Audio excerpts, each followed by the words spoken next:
My life was changed, if you'll pardon the expression, in the blink of an eye. Bouts of depression, sure. Anguish, lots of it. Regrets, yes. Not only for myself and my future, but for the people who live with me and care for me. But I can honestly say I never asked the question, why me?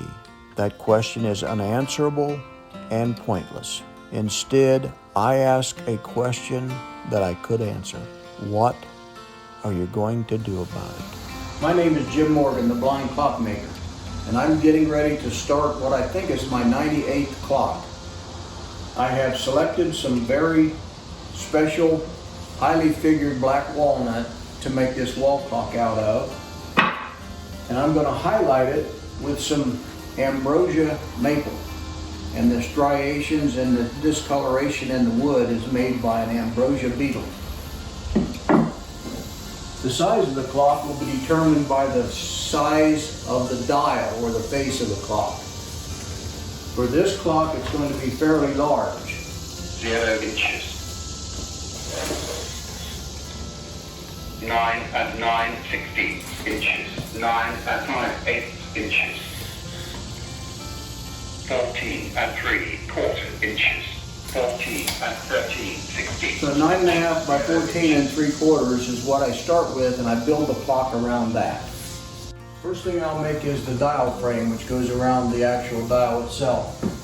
A lot of my measurements I get from some wooden blocks that I have made here and hang on the wall.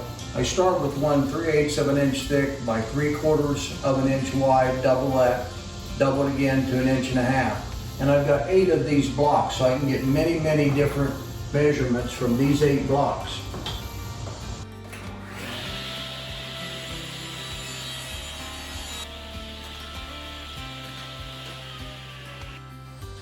So I made myself a circle jig here, and I've got it set for about an 18-inch radius because the top and bottom rail of the dial frame is going to be curved, so the front of the clock will be curved.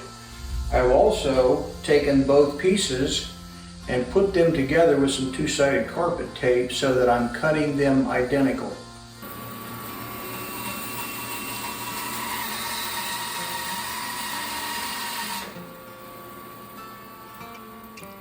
In March of 2014, I was riding my bicycle back from the Shrimp Festival at Fort Myers Beach. While crossing an intersection, I got hit by a car going about 40 or 50 miles per hour. My wife was riding her bicycle behind me and saved my life that day by wrapping my head up with her sweatshirt to quell the bleeding until the ambulance arrived. At the trauma hospital, they gave me 27 units of blood in the first 12 hours. I was in a coma for 6 days. I had many skull fractures, broken bones, punctured lung, and other injuries. But miraculously, the only lasting effect was a complete loss of vision due to the prolonged lack of blood to my optic nerve. I now live in total darkness with no connection between my eyes and my brain. I know where every tool is, so if you want to mess with me, all you have to do is come in and move one of my tools. It'll take me a week to find it.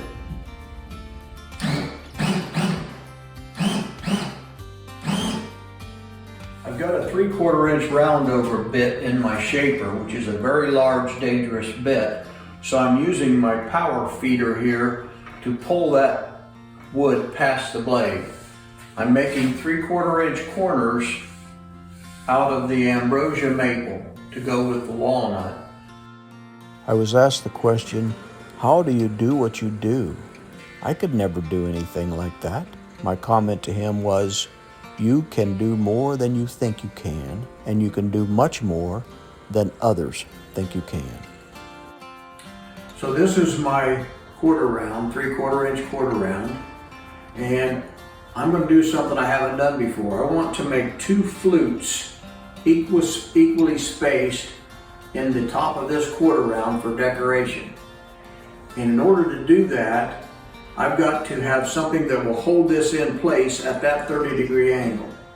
And so I'm going to make a V-groove in this board, and I need to set the bevel of the saw at 30 degrees. Well, I can't see the dial obviously, so I know that 20 complete turns is 45 degrees. So that's 2 1/4 degrees for every turn. So 30 degrees works out to 13 1/3 turns of my crank, and so that's how I'm going to set my 30 degrees. 1, 2, 3. That should be 30 degrees right there. Then I'm going to run this through and cut the first side of it, and then I'll have to turn it down like this to cut the second side and make that notch to hold my quarter round in. I can't use the guard because the saw blade's not going clear through. So I have put my skiving knife on here, which helps hold that in place as it's going through and makes it safer. Sure, it might not be what I do, but there are things that you can do that I can't. Figure out what you like, what you might be good at, and then make it happen. So I've got my offset V-notched board here to hold my quarter round. I taped it to the table so it wouldn't move around. And I've got my router adjusted and set with a fluting bit. So we're going to try it. And anytime I try something that I've not done before, there's always some trial and error. So we're just going to have to see how this comes out. I don't know how many blind clockmakers there are out there, but I do know that when we went to get the domain name for our website, theblindclockmaker.com, it wasn't taken. Feels pretty good.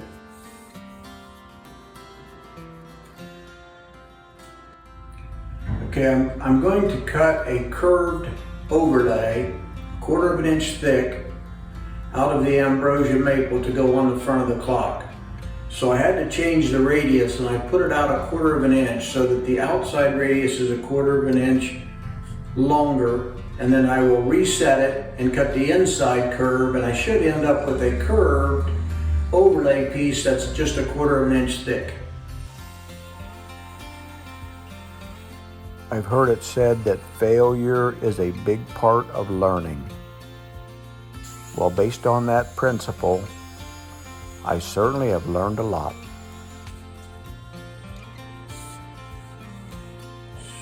So I added the top board to the clock, and then I layered a board on the bottom of the clock, and this radius here is my 6th different one on this clock.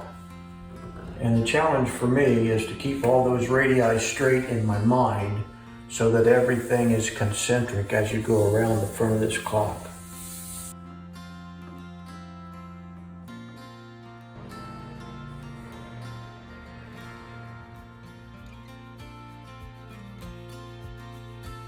When someone gets one of my clocks, I tell them there are 2 things I can guarantee.